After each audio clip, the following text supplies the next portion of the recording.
भारदा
जया जया कर मोर गौरा रे जया कर मोर गौरा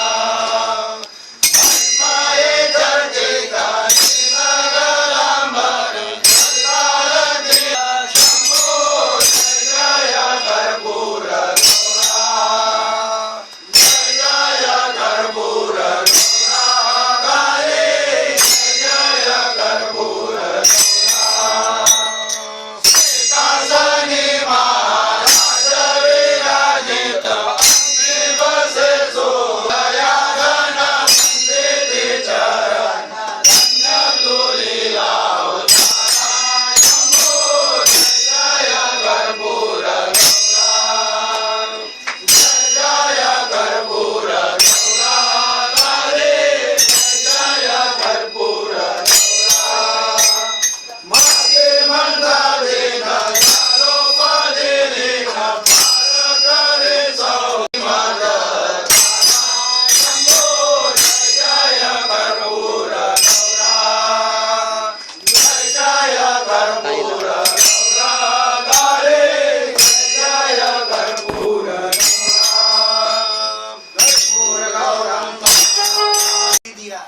जो अपने आप निर्माण हुआ ऐसा सनातन निर्गुण ब्रह्म सनातन अव्यय यानी कभी न खर्च होने वाला, जितना आपके पास है उससे बढ़ता जाएगा, कभी खर्च नहीं होगा, ऐसा अव्यय और अविनाशी यानी जिसका विनाश कभी नहीं हो सकता, ऐसे अविनाशी निर्गुण ब्रह्म सनातन अव्यय अविनाशी स्थिर चर व्याकुल उरले जिया जगताशी, जो संपूर्ण ब्रह्मांड के अनंत कोटि से ब्रह्मांडों को संपूर्णपणे व्याप कर, संपूर्ण व्याप के भी 2 अंगुल 10 अंगुल जो बाकी रह गया है, ऐसा स्थिर चर व्यापुन उरले जया जगताशी ते तू तत्व खरो कर निशल से, वही तत्व गजन बाबा कहा है दासगुरु महाराज ने। वैसे पर ब्रह्म परमात्मा जब अवतार लेते हैं, अवतार लेना पड़ता है, वो जन्म नहीं कहा जाएगा क्योंकि जन्म होता है साधारण मनुष्यों का,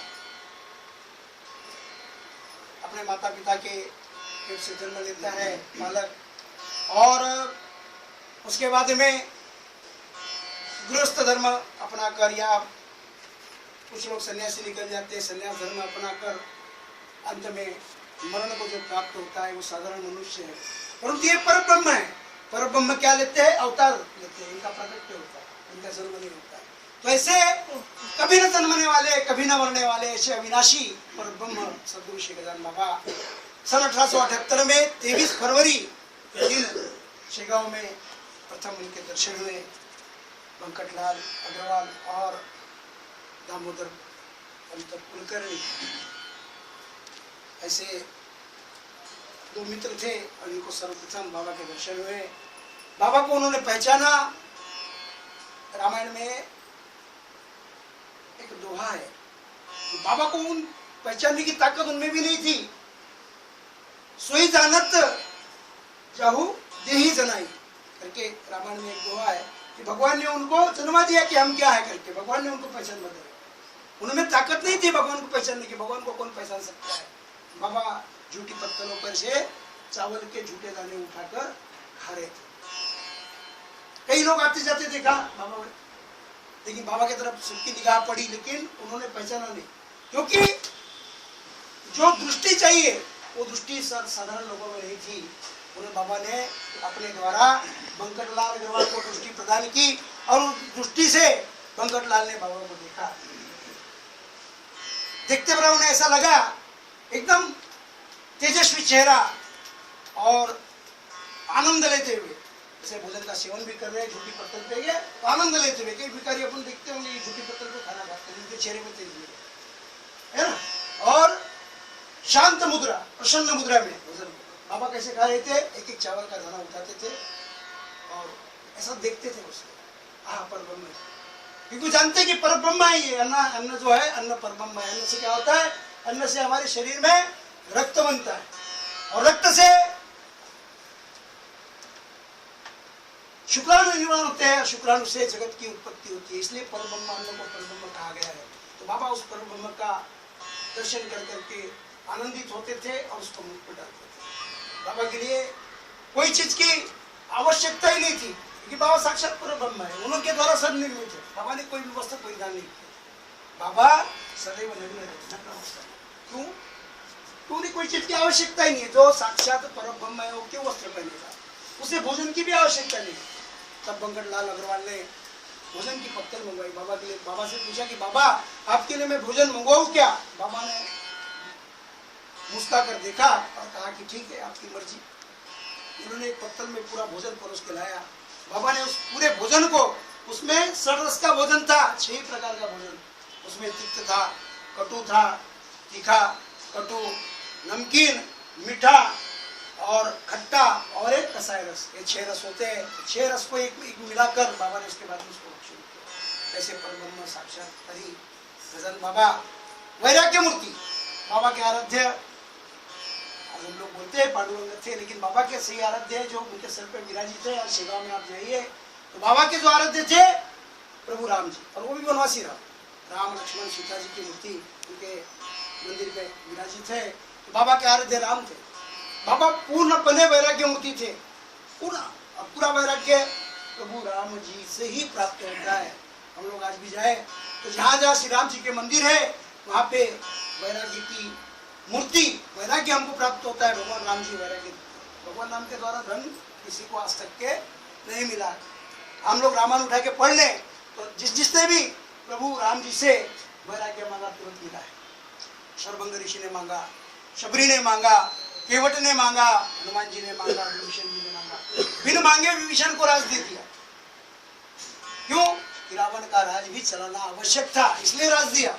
जिस प्रकार से शिवाजी महाराज साधक बनते थे। शिवाजी महाराज ने वैराग्य मांगा था रामदास स्वामी समर्थ को कि मुझे वैराग्य चाहिए, मैं साधु बनना चाहता हूँ। लेकिन उस समय जो स्थिति थी, मुस्लिम आक्रामकताओं से अपने देश का पूर्ण विनाश की ओर बढ़ रहा था। हमारे मंदिर पूरे भ्रष्ट किए जा रहे थे। हमारे जो स्त्रियां बच्चे हैं उनको मुसलमान बनाया जा रहा था जबरदस्ती। उस अवस्था में रामदास स्वामी समर्थ ने शिवाजी महाराज को साधु बनने की आज्ञा नहीं की। उन्होंने उनको शूरवीर बनकर गृहस्थ जीवन में आओ और जहां जरूरत है आपकी इनसे लड़ो। क्योंकि शिवाजी महाराज का जन्म भी भगवान की आज्ञा से हुआ था, भगवान के अंश से हुआ था, भगवान का पूर्ण अंश उनमें था। इसलिए उनको भी राज दिया। इस प्रकार से विभीषण को राज दिया है भगवान ने लंका का राज करने के लिए, लंका से राक्षसों का पूर्णपणे दमन करने के लिए एक विभीषण को राज दिया। वैसे ही सुग्रीव को राज दिया। सुग्रीव को राज किसलिए दिया कि वानर सेना ने उनकी बहुत बड़ी मदद की थी और वानर सेना को एकत्रित करके उनको सही मार्ग पे चलाने के लिए, भक्ति भाव का मार्ग चलाने के लिए सुग्रीव को। लेकिन बाकी जितने भी भक्त है, आज हम रामायण पढ़ते हैं, सबको भगवान ने वैराग्य दिया है, सबको भगवान ने मोक्ष की प्राप्ति दी है। वैसे हमारे सदगुरु श्री गजानन बाबा, गजानन बाबा के पास में जब भी जाओ आपकी हर मनोकामना पूरी करेगी। आज तक का रिकॉर्ड है कि कोई भी आदमी वहां से खाली कभी वापस नहीं आता। शेगांव जो भी जाता है उसकी झोली अवश्य भरती है। बाबा पैसा मांगने वाले को पैसा पहले देते, क्योंकि खड़ा नहीं रखना चाहते, साथ में रखना चाहिए। क्यों मालूम है कि अगर पैसा नहीं इसको दे दिए तो दूर चला जाएगा, पैसे वाला हो जाएगा, बहुत दूर चले जाएगा, फिर हमको याद नहीं करेगा। अच्छा, बाबा से जो वैराग्य की प्राप्ति चाहते हैं, बाबा से जो मोक्ष की प्राप्ति चाहते हैं, उनकी बहुत कठिन परीक्षा है। आज भी बाबा के जो सच्चे भक्त है कठिन परीक्षा का अवसर से हमने देखा। बाबा के जो भक्त है उनके घर में हमेशा पैसे की तंगी होती है, क्योंकि मालूम है कि अगर एक पैसा ज्यादा हुआ तो नाम भूल जाएगा। इस प्रकार बाबा वैराग्य मूर्ति है, वैराग्य के दाता है, मोक्ष के दाता है। बाबा से हम अगर मोक्ष की चाह रखेंगे तो हमें अवश्य मिलेगा। अब आप सोचेंगे कि ये मोक्ष क्या होता है? मोक्ष बहुत बड़ी चीज है। हमको अगर किसी ने कोई देने के लिए हमारे सामने अगर खड़ा हो तो हम उससे क्या मांगेंगे? सब उसकी झोली में सब कुछ है। उसकी झोली में धन दौलत है, सुख है, संपत्ति है, सब कुछ है। और एक तरफ में वैराग्य है। वैराग्य छोटा सा दिखता है, दिखने में बहुत छोटी दिखने वाली चीज है मोक्ष, लेकिन अंत में उसी की प्राप्ति के लिए इंसान का जन्म होता है। बार बार जन्मने और मरने से इंसान भी त्रस्त हो जाता है। एक बार जो मरने की तकलीफ तो हमको सबको मालूम होती है कि मरने की तकलीफ क्या होती है।